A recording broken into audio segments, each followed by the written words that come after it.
documents that would put lives at risk.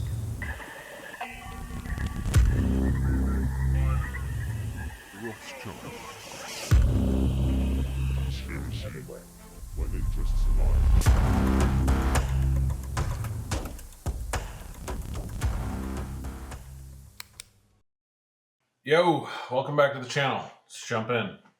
Somebody sent me this video on the Large Hadron Particle Collider at CERN, and a lot of people have been asking me about this, so let's get into it. CERN created this huge thing to try to recreate the Big Bang. And that's in the most layman's of terms, okay? It's a lot of science.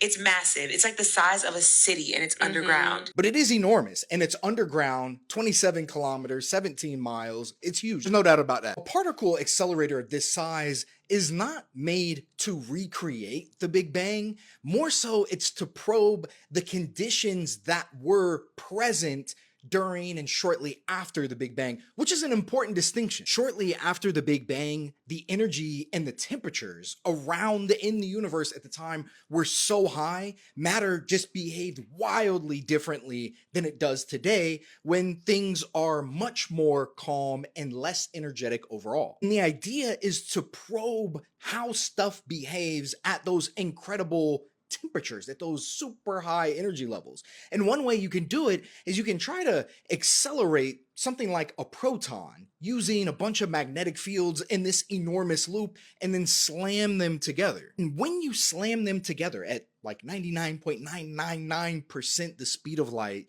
you create so much energy for just a sliver of a second, the briefest moment. And you can record what happens, what new particles pop out, what exactly goes on in this high energy condition. This is how the infamous Higgs boson was discovered. So probing the conditions that were similar to the early universe, but definitely not recreating the Big Bang or creating new universes or anything like that. And they turned it on for the first time, I want to say it was either the end of 2019 or the very beginning of 2020. And that's when the whole world started going. There are all these conspiracy theories that them activating CERN and keeping it running has basically collapsed multiple timelines. And that's why there's all this wild, whack shit that's happening. Here's where it pays to be critical when you come across a conspiracy theory. A lot of this stuff can be simply fact-checked. In the clip, they say that the Large Hadron Collider was turned on in 2019 or 2020, which aligned with weird stuff that happened. But the Large Hadron Collider was completed, its construction was finished by 2008. More importantly, the first collisions were in 2010, a decade before the claim here. So it was already running for a decade before 2020. But I think that the nail in the coffin here is that it was shut down for maintenance between 2018 and 2022. So not only was it not first turned on during or around 2020, it was explicitly shut down during that window for 2 years on either side. They brought up the Mandela effect, which is an interesting thing, and it's very real, and psychologists actually study this. It's a known memory phenomena where people misremember the same thing in similar ways. It's very interesting. You should read up on it. But importantly, it has nothing to do with particle colliders. And to take it a step further, the collapsing timelines, this really seems more synonymous with something that you'd imagine about other dimensions in the Marvel Cinematic Universe, where there's these other universes and portals and other places. So I'm a curious guy, I'm a scientist, I'm always open to new evidence, I'm always humble, I don't know everything, I have more to learn, but as a general rule of thumb, I think if your conspiracy theory requires you to invoke something that you've seen in the Marvel Cinematic Universe or any cinematic universe, probably that's a rabbit hole that's more about your own imagination than anything anchored in reality. They also go on to mention that the Large Hadron Collider is going to be shut down in June for more maintenance and upgrades, and it is, that's true, but there's not much meat on the bones for most of the claims in that clip. As always, stay critical and lead with curiosity. This one because, one, the Large Hadron Collider is awesome. This is some of the coolest science happening on the planet. And two, he's 100% right. You know, I love this content. It's so much fun, but you really do have to try and stay critical, and it's not always easy.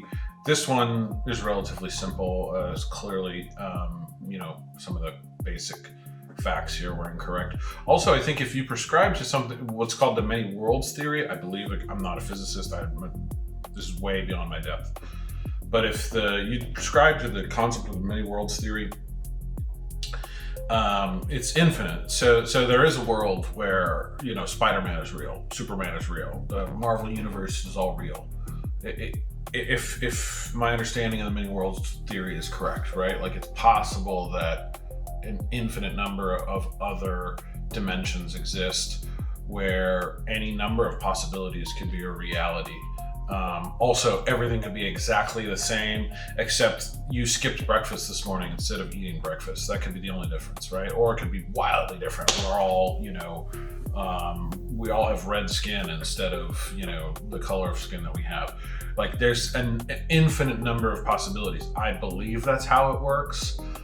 So you don't really need to posit the existence of the Large Hadron Collider.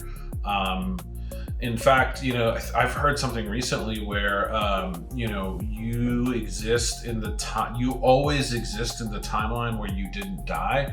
There's a timeline where 5 seconds ago, a meteor crashed into my house and killed me. And I did exist in that timeline for a brief moment until I died. And then my consciousness was transferred over into the timeline where I still exist, timeline or dimension or whatever.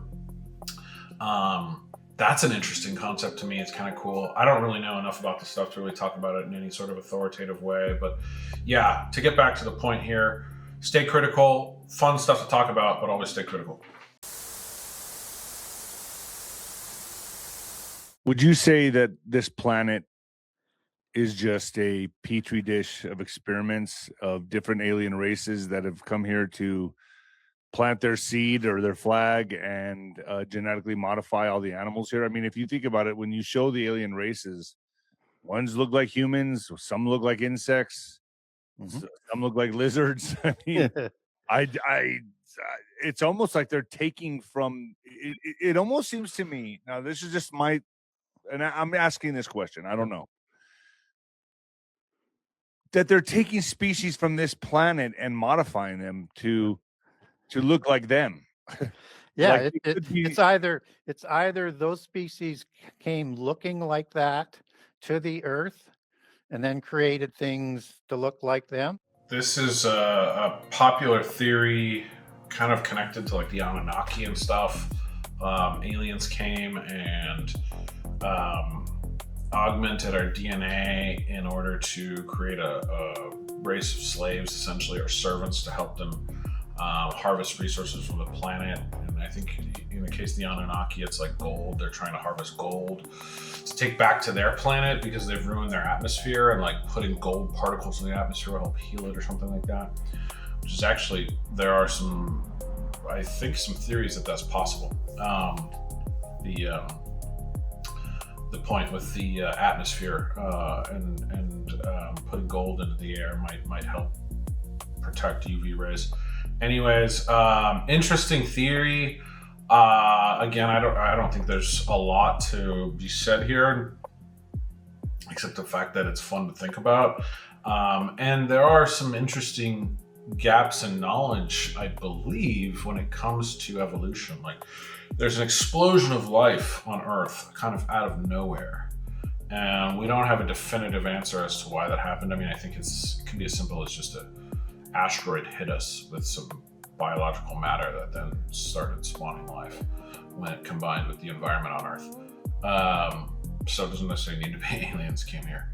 But it is fun to think about. And the Anunnaki is such a fun story. One of my favorite.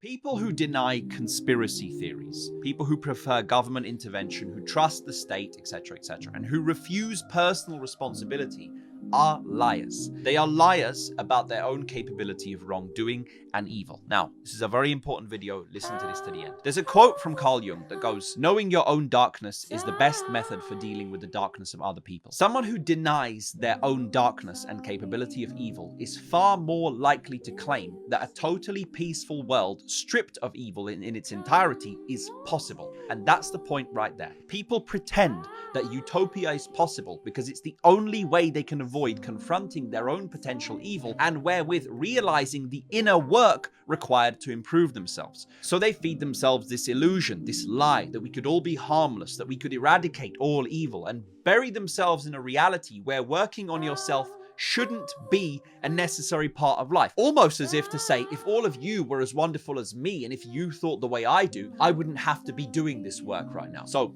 they blame all that they dislike about their life on everything and everyone else around. They blame the cards they were dealt, they blame life, they blame the systems, they blame people, and they arm their message with compassion, empathy, and understanding for everyone else who shares the same desire for such illusory living. It's a virtue-signaled utopianist ideology that paints the social image of a saint, but this saint is the most evil because denial does not remove existence. So unmonitored, unattacked, and unrestrained, his monsters quietly possess his life from behind the curtains as he continues to deny that he has any. The lie then spreads so deep and the denial so pernicious that the weakness left behind leaves him capable of nothing but demanding external intervention from the very systems who created the problem in the first place. And they lie to themselves again that tyranny is a conspiracy and that the world is so full of evil, and they fall into the depths of nihilism, never to see that all unnecessary suffering could have been alleviated by accepting full responsibility of their life on their own two shoulders. When your identity is based in advertising to the world how perfect you are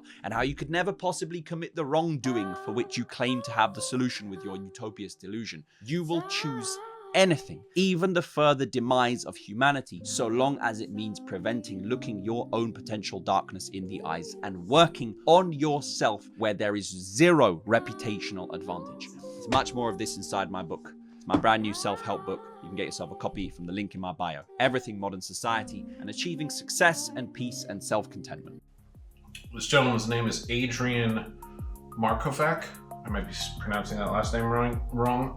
Go check him out, give him a follow, buy the book if you find it interesting.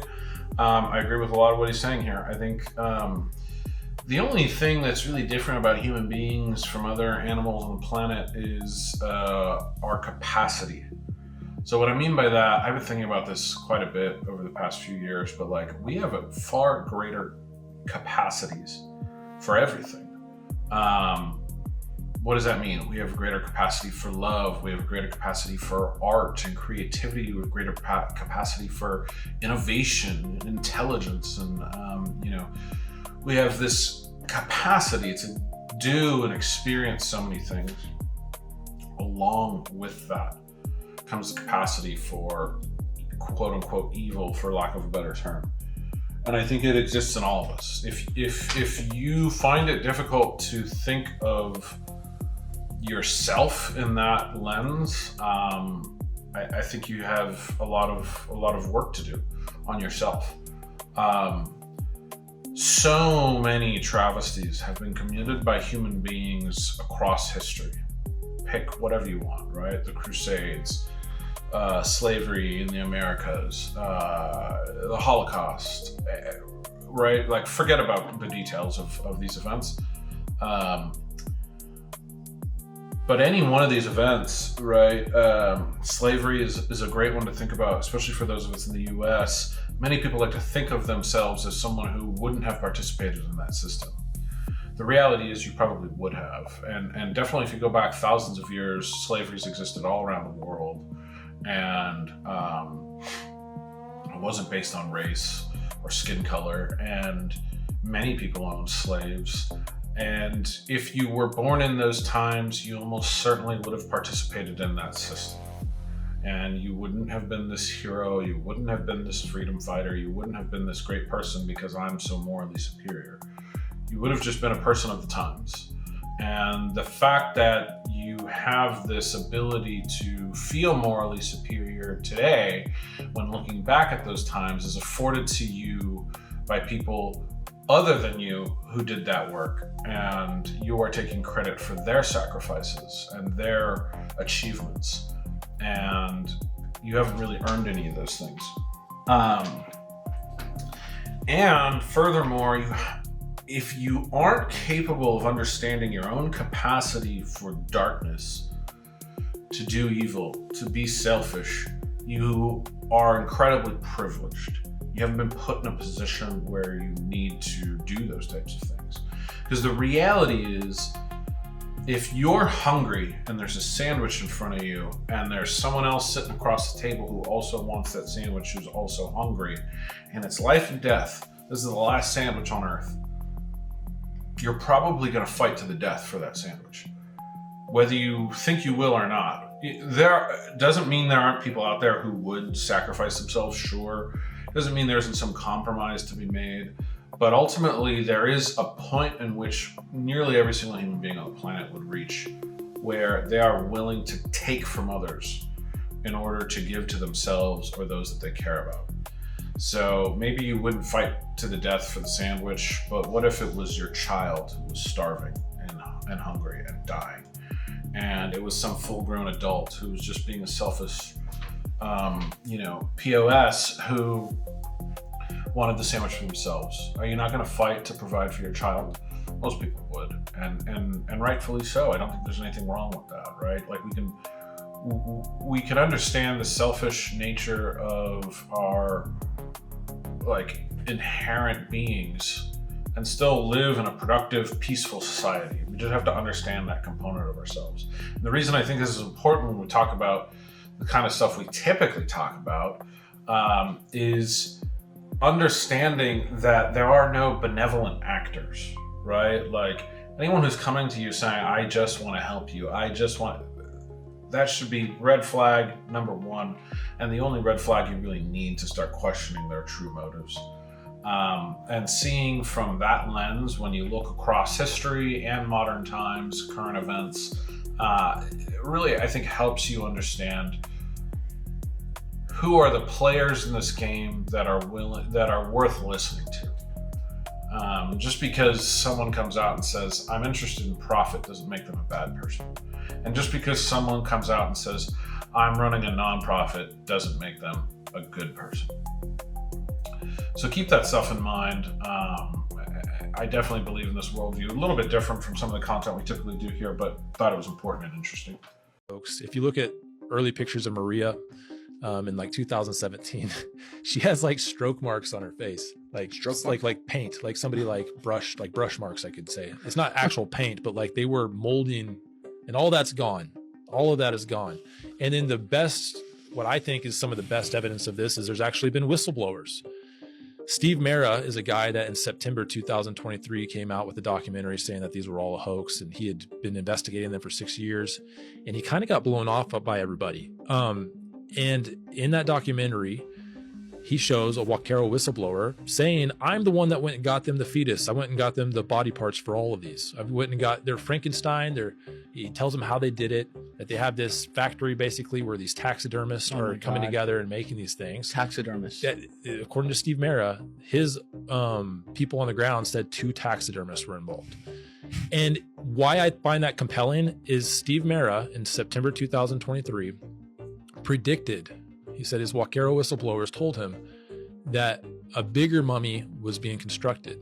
And at the time, the only big mummies we had seen was Maria. When I'm saying big mummies, I mean the humanoid ones, the human ones. 5 months later, at that press conference that I went to, they announced Montserrat and all these other ones, and Steve Mera's prediction came true. And so there's so many things that show that this is a hoax, that like the people that need to explain on that are the ones that are saying it's not. It's time to like put up or shut up, shit or get off the pot. Like, they can't peer review because there's no provenance. There's a chain of custody, no one knows about it, and they know that. And even if they could, there are human hand bones in Paloma's feet. They know. I think some of these guys know this. They have to. They're just like they're liars. Yeah, and after the Roswell slides hoax in 2015, they doubled down. And they said, nope, it's not a 2-year-old Native American child. That's wrong.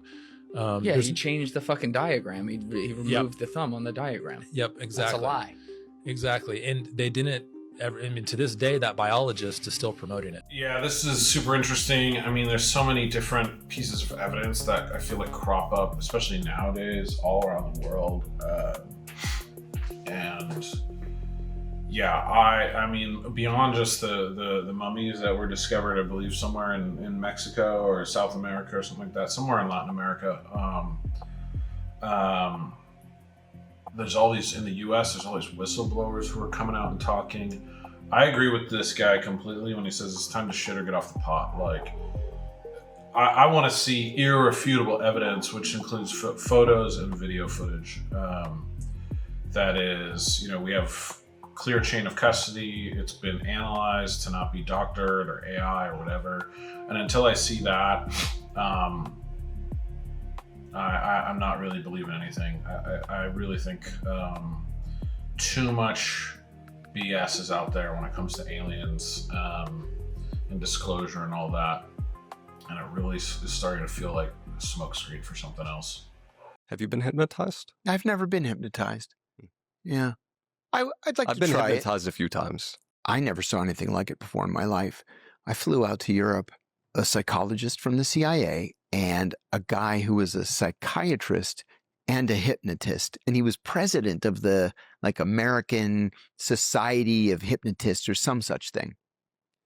We had a walk-in in a different country.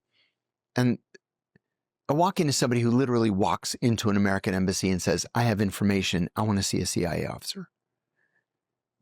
95 times out of 100. And I mean that literally. There have been studies done. They're crazy people. Just walking off the street. And they want to yell because the chip in their tooth is telling them to, kill the prime minister or whatever. And you say, okay, I'm so sorry to hear that. And you write it up and say it's a crazy person. Send it in just so it's on the system, in the system.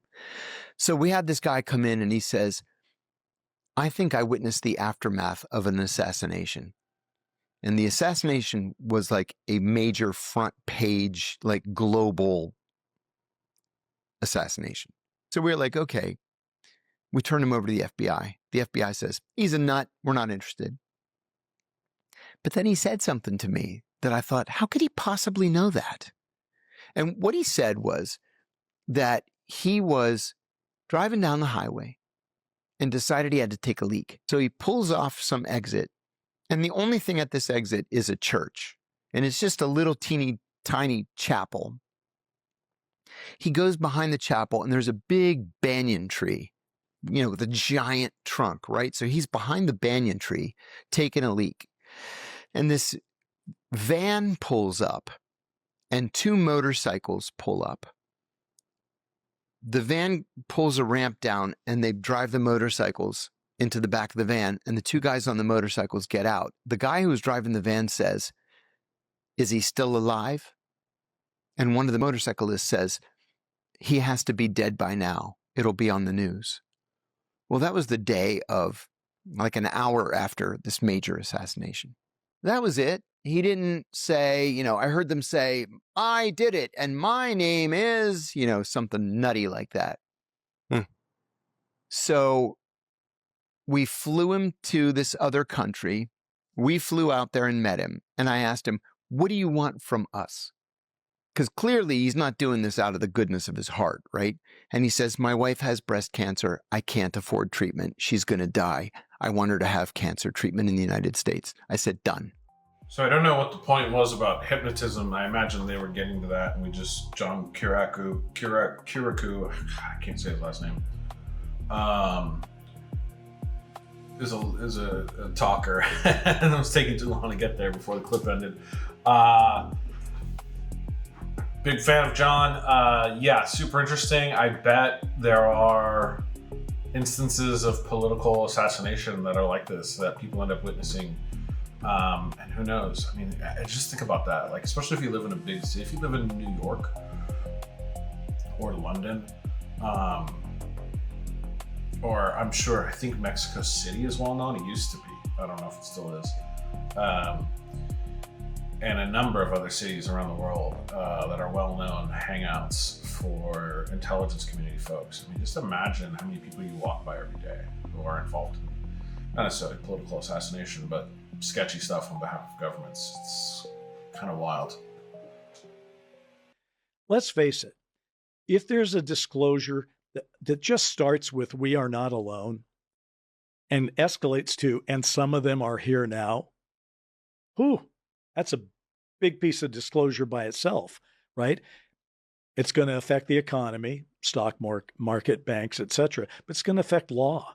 What about aviation law? What about all the pilots that got fired because they said they saw a UFO? What about the military?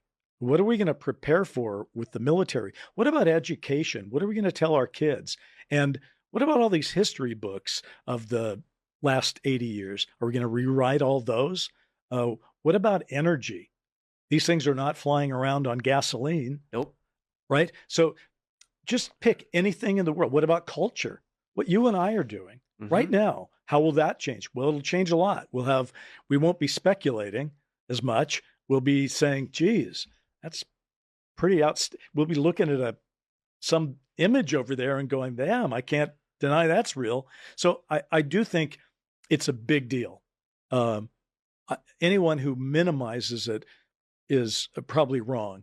On the other hand, there seems to be evidence with so much happening all the time. So I agree with some of what this guy is saying, but I disagree with a lot of it. I feel like a lot of this is that sort of grandstanding. Oh, the reason why they can't disclose is because it'll destroy the world's religions and this, that, and the other. And it's like, man, a lot of that stuff is overblown. And by the way, aren't they disclosing already? Didn't they come out and say all this stuff? Didn't the FBI release a report saying that there's a bunch of alien races? The reptilians, the Nordics, the Greys, and some other? Yeah, there's a bunch of aliens and they're here. They've already said that. Like multiple people from the government, reliable people have come out and said it. So, and nothing happened. Most people are like, we don't even believe you. So, I think you're going to need a lot, in terms of disclosure, I think you're going to need, in order to get people to buy into it and really believe it, you're going to need a lot more, like I said a few clips ago, than just coming out and saying it. And once that happens, then yeah, sure, there may be some trickle down effects. But I think most of what he's talking about, like what are we going to tell our kids? What about education? At least in the US, there's a lot bigger problems with education than how we're going to teach kids about aliens. The only thing here that I think he said that is worth its weight in salt is that even a saying? I just made that up. Is the thing about energy. The point he made about energy is kind of interesting. Like, yeah, and there's been other conspiracies out there. This may be why all the scientists went missing recently, about alternate forms of energy besides fossil fuels. And if you have real disclosure that people believe in, then yeah, 100% that stuff exists. And what are we doing to get to it? And how is that disrupting the world economy? That's a significant issue. Everything else he went over, I don't think is that big of a deal. But yeah, disclosure feels like it's already happened and no one cared. So we're gonna need a little bit more than just someone coming out and saying they're here. They're real and they're here. All of these movies, everything you heard about aliens from before was bad. All negative. Yeah, super negative. What if that's the propaganda? Oh, yo, E.T. was the first one, and when the guy saw E.T., he was like, ew, what the hell? What if that's the propaganda? Yeah. What if the people in power know the aliens want to save us and are powerful enough to control? They do that. But they're obviously nicer and they're kinder because they're they're the ones that are like, hey, look, like we're just here to help. We don't want no harm. Nah, but you're gonna take over us. You're gonna take over us. Nah, chill. Nah, we can't even have you. You know what I'm saying? That would probably happen. So what do? They propaganda us and make us believe, oh, aliens are trying to eat your brains. Aliens are trying to abduct you and do some shit to you. Aliens Even the whole time. Yeah. Chilling. So when they come... Yeah, now we're gonna shoot at the aliens because we think it's bad. We think they're bad, but what if they're not? And they made it even a negative connotation to, you know what I mean, like minorities like us. They call us aliens. You know what I mean? So whenever the word alien is mentioned, it's something bad. I love these guys. They're always entertaining. I don't know if this is some other clip channel that stole their content, but it looks like it's called Jumper's Theory. Go check them out. Give them a follow. I mean, they're massive podcast, so but they're like they always have the goofiest takes on this stuff. None of what they're saying makes any sense. It's also the foundation of the argument was completely wrong. Like not all popular media on aliens is bad. I mean, E.T., image that they flashed up there, E.T. was a good alien. There's plenty of instances of that. I think it's called First Contact with the woman from the Hannibal movie, Clarice, I forget her name, but she's in that movie, and that was alien contact with a race that was, they did good things and they helped us. There's plenty of instances where movies, popular television, we encounter other life forms and it goes fine. I mean, there's plenty of violent ones too, but there's plenty of good ones as well. The point that they made that, you know, popular media can be propaganda. I mean, I don't know that they're propagandizing us around aliens, but it's 100% true that, you know, popular media is propaganda. Just go look into the, you know, and it's not a conspiracy theory, it's a fact, right? Like the government funds Hollywood projects and then they get to give notes, and it's like, hey, you can't portray the military in that way. We need favorable portrayal of the military. We need favorable portrayal of this. And they've funded a lot of really popular movies. Transformers is the one that comes to mind, but I can't think of any others. But movies that you like and are very well known, major blockbuster films, are funded at least partly by the U.S. government, and the U.S. government is able to give notes. And not just the military, but the CIA and the intelligence community as well does this. So definitely a practice that they're involved in. Put an unfinished pyramid and an all-seeing eye on the dollar bill. Nobody asked themselves why. Here's the part that doesn't add up. Above that pyramid sits a glowing eye, and below it in tiny Latin letters is a phrase that translates to New World Order. Officials say it simply references the founding of a new nation, standard design for the era. But that exact phrase has since been used publicly by multiple world leaders and politicians decades apart, almost word for word.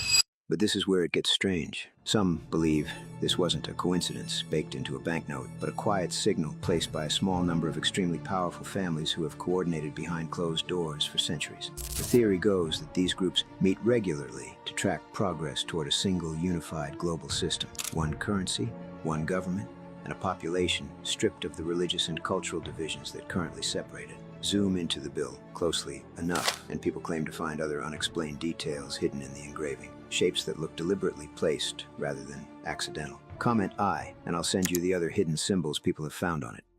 The dollar bill is kind of weird. And you have to remember that our currency was like, it's not like it was born with the founding of the United States. Our currency is relatively new. So these designs, I think, were done within the last century. Which just, it makes you wonder. It makes you wonder what is all this weird symbolism, and the stuff that he talked about powerful families and groups operating in the shadows.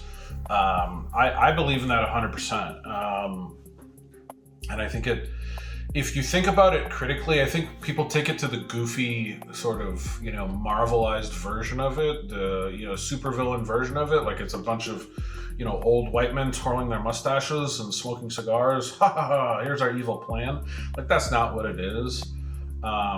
It's a culture, right? And these cultures exist even at our level, down in the normal people. Like, you have a network. If you're a professional, you know, whether you went to college or, you know, just friends you grew up with, like family, you have a network. And if you need a job, you reach out to those people and ask for help, right? Like, that's a common practice that we can all, maybe you haven't done it, but you understand it. You know someone who's done it. Like, it's not hard to wrap your head around.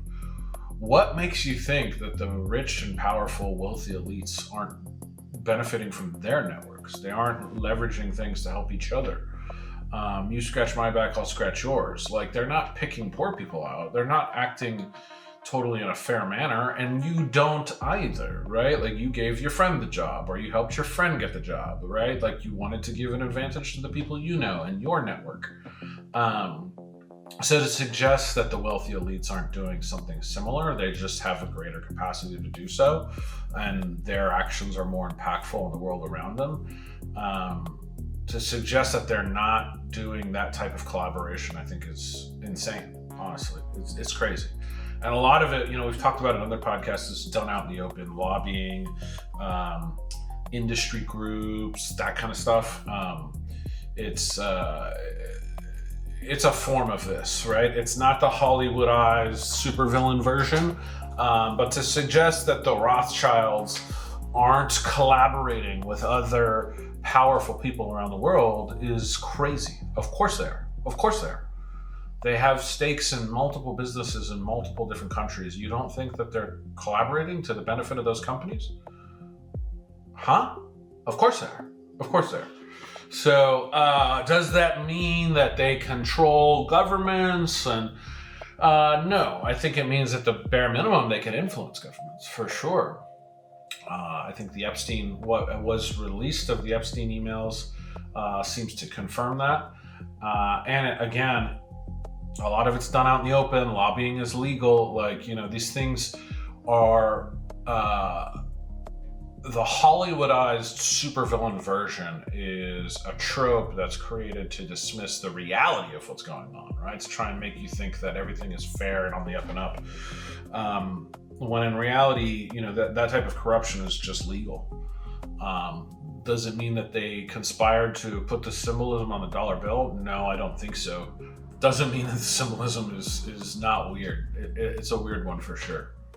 Well, it only took one day for conspiracy theorists to start claiming that Oliver Tree's death was a murder. They think that his record company killed him, because he was trying to get out of his deal. They think it's the latest in a series of murders against famous rich musicians who are trying to get out of their record contracts. Other artists that they claim were whacked by their labels for the same reason were Mac Miller, Juice WRLD, XXXTentacion, King Von, and though all of them died in very different ways, and there's literally no evidence that some of them were trying to leave their labels. I just love how in conspiracy theory land, there's just no such thing as an accidental or natural death. Every single person is murdered by the shadowy Illuminati. Remember back when Chester Bennington from Linkin Park died? For about a week, big Linkin Park fans were claiming that it was also the record label that had taken his life, until the more popular conspiracy theory about the evil cabal of vampire Illuminati people. And even though it's always shocking when artists that we like died, none of these artists died in a way that was surprising. Oliver Tree had been doing extremely dangerous stunts in order to build hype for his songs and content his entire career. He started off by freestyle flipping monster trucks, and he tried to one-up himself every time after that. And something a lot of people don't understand is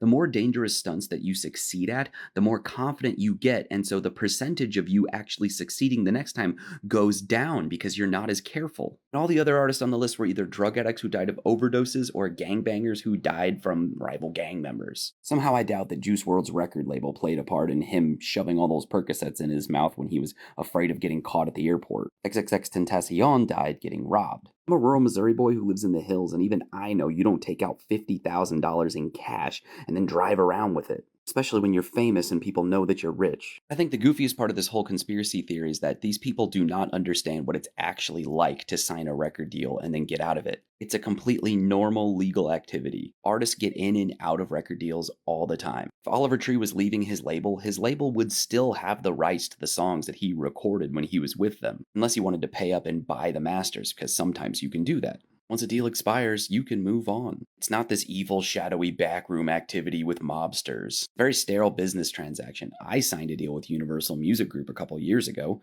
Now it's expired. I think that's what conspiracy theories ultimately boil down to. You don't know how any of this stuff works, you can just imagine it works any way that you want it to. That's ultimately the crux.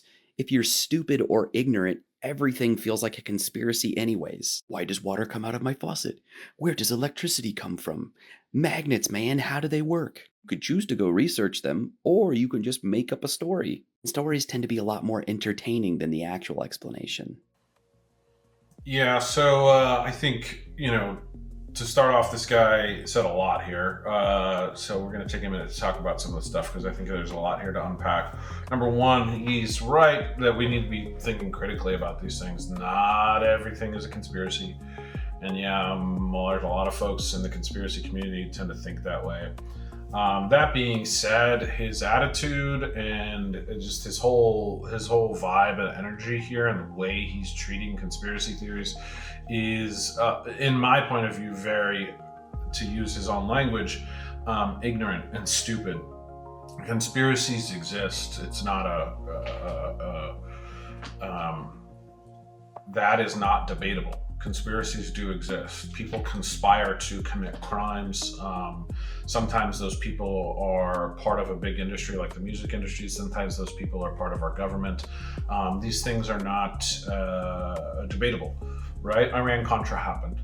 And it's, everyone who was involved admitted to it happening. There was congressional testimony. You can go look it up on YouTube right now. It's included, Oliver North's testimony is included in my intro at the beginning of every video. So the idea that conspiracies don't exist is stupid. So if you don't understand that, you're very ignorant. Now, I understand what he's saying, but the whole sort of energy that he's putting out there as if to question the official narrative is stupid is in and of itself very ignorant and stupid, because you clearly don't have a very good grasp on what's gone down in this country historically speaking. Now, I do think that there may be an issue with the way conspiracy minded folks treat celebrity deaths. A lot of them do seem to be overhyped. The Oliver Tree one is an example of that. Another example of that is the Matthew Perry death. Although that one, there is not necessarily a conspiracy, but some foul play does seem to have been involved, at least in the sense that they were manipulating him and his drug use in order to make more money off of him. So,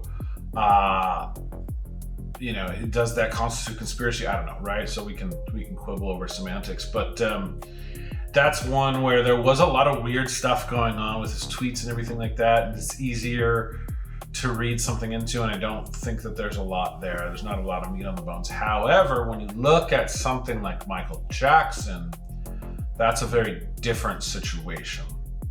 The Michael Jackson story doesn't get talked about a lot, frankly, but I do think there's something to his death that's worth questioning. One, because this guy also, if he's in the music business, he should know better. Just because he had a music contract doesn't mean he's anybody valuable. And and there are other artists on a whole nother level where, you do get to a point where they're not just going to let you walk away because you're so valuable. Or if you do walk away, you're not walking away with the name that the brand that you've developed, like all of these things, right? Like Prince famously came out as the artist formerly known as Prince and then that symbol or whatever, because of that reason, right? These contracts, when you get to a certain level, are very binding, and and include, like, I've heard things like where they include like everything you've ever make into the future indefinitely. Like the wording of these contracts are insane. That was a lot of what Prince was trying to bring light to. Michael Jackson as well was trying to get his masters back. They refused to sell them to him.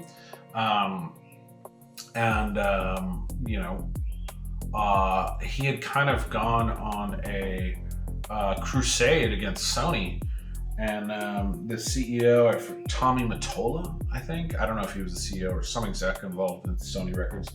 I think it's Sony, who owned his masters. There's clips of Michael Jackson talking about this. And so to suggest that this is just, this is overblown, he can get out of it easily, maybe you could because you're not that popular of a musician, but someone like Michael Jackson can't. Someone like Prince can't, right? Because their music is significantly more valuable. The masters are significantly more valuable. So when things get to a certain level, the game changes dramatically, right? We're talking about hundreds of millions, potentially, in the case of Michael Jackson, billions of dollars in valuable IP. And to suggest that people aren't willing to kill for that kind of money is crazy. Again, you just have to think a little bit critically. Yes, people do get crazy over conspiracy theories and start to see wild things everywhere.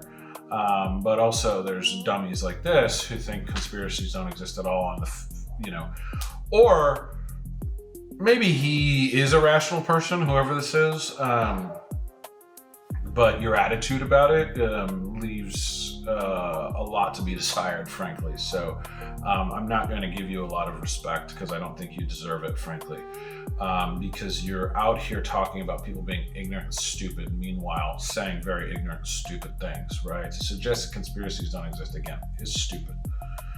It's not a debatable thing. It's a fact. It's a fact. It's a fact, right?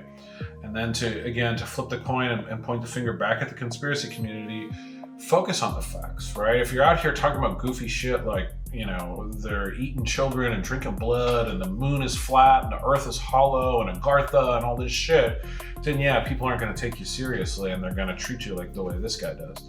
But, you know, if you can stick to, like, you know, historical facts and map those patterns of behavior onto current events to come up with more credible theories, then yeah, I think you can argue from a place of a little bit more place of authority, or at least demanding the time and respect for people to listen and take you seriously.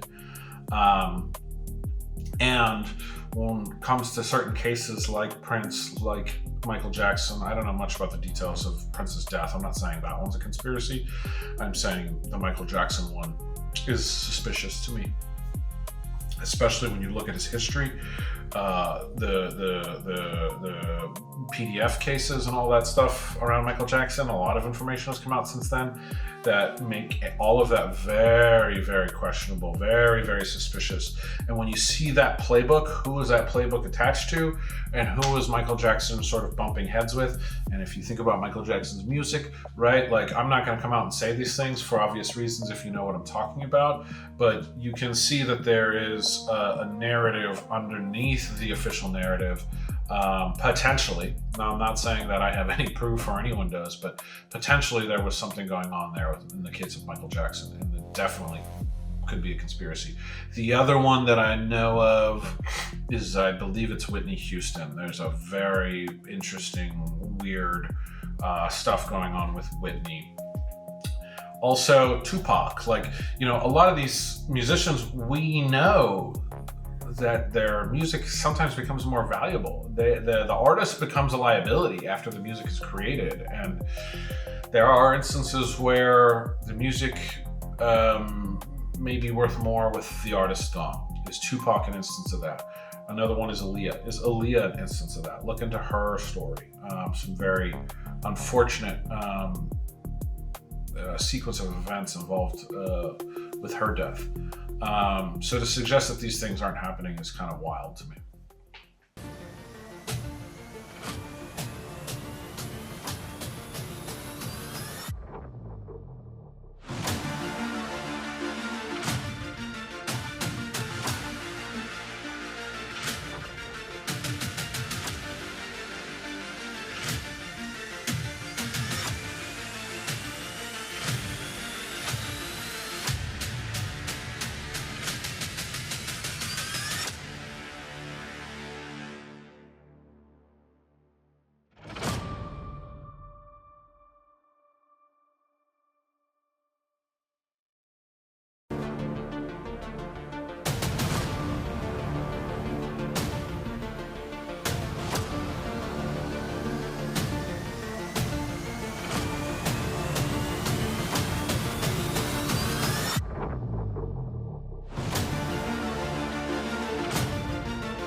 Yeah, great little follow-up that we just talked about. You know, all popular figures who died in potentially suspicious ways. And if you don't know the stories behind these deaths, you know, go research them. Princess Diana is definitely one that's very suspicious, 100%. I did not know Tupac Shakur had investigations out against him by the FBI. That doesn't surprise me, though, given his background. Also, if you look into Tupac Shakur, he's a character. He's not like a real person in my point of view. The rapper Tupac, you know, I mean, I'm a fan of the music, don't get me wrong, but, you know, there's that famous interview of him when he's like 14 or 15 years old, and he's talking about, he's basically a theater kid. So did someone come along and develop him into the person that became the rapper Tupac, and then decided to, terminate the product, basically. Bob Marley for sure. Lennon, I know less about, but I'm not surprised. Marilyn Monroe, 100%. I mean, that's back in the days when the CIA was at their wildest. There's all kinds of well-known, well-documented conspiracies that are a lot crazier than they whacked Marilyn Monroe going on in the 60s. So, JFK aside, right? Because we don't have proof on that one, but we do have proof on MK Ultra, and that was going on around those times, right? So if they're crazy enough to do that kind of stuff, what's to suggest they're not going to whack some actress? I think that one's pretty obvious. Michael Jackson, again, we talked about, and Malcolm X, yeah, COINTELPRO. If you don't know what COINTELPRO is, it's a counterintelligence program by the FBI. CIA had a similar program called Chaos. FBI's program is called COINTELPRO. FBI was involved in apparently investigating Malcolm X. I don't know much about that story, but they were also heavily involved in Martin Luther King, and it's pretty widely accepted that the FBI assassinated Martin Luther King. Allegedly. But if you go do that research, the King family did sue the FBI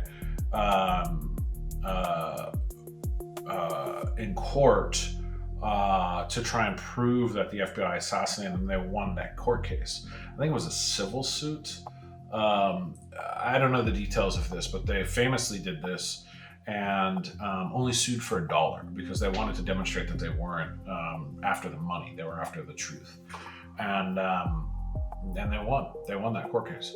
So yeah, the government's been involved, and I imagine other elements of our society, potentially the music industry, potentially news media, potentially whatever the case might be, right, can be involved in some of these assassinations because they also benefit, right? So it may be a collaborative effort here. Anyways, we're going to end there for today. I could talk about this stuff forever because this is the fun stuff. Like, forget about Flat Earth, forget about, Agartha, forget about the goofy stuff. Aliens are fun to talk about, but this is the stuff where there's reality behind some of it, or a version of reality that or truth, I should say, rather than reality. There's a version of the truth behind some of this stuff that we haven't yet been told, and the official narrative is often distorting the truth. So in my opinion, a lot more fun to talk about. I hope you guys enjoyed it. We'll be back tomorrow with another one. Like, subscribe, comment down below, share this video if you think it's interesting. Right now, looking for feedback on the channel. Should I talk less? Should I talk more? What do you guys find interesting? Is my commentary worth anything, or should we just be watching TikToks and I need to shut up?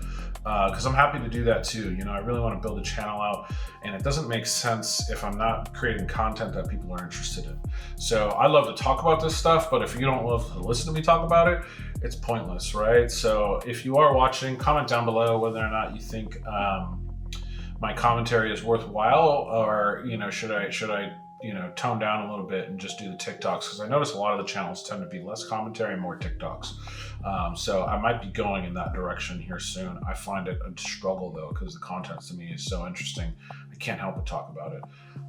That being said, like I said, like, subscribe, help support the channel if you can. Much appreciated, and we'll see you next time. Thanks.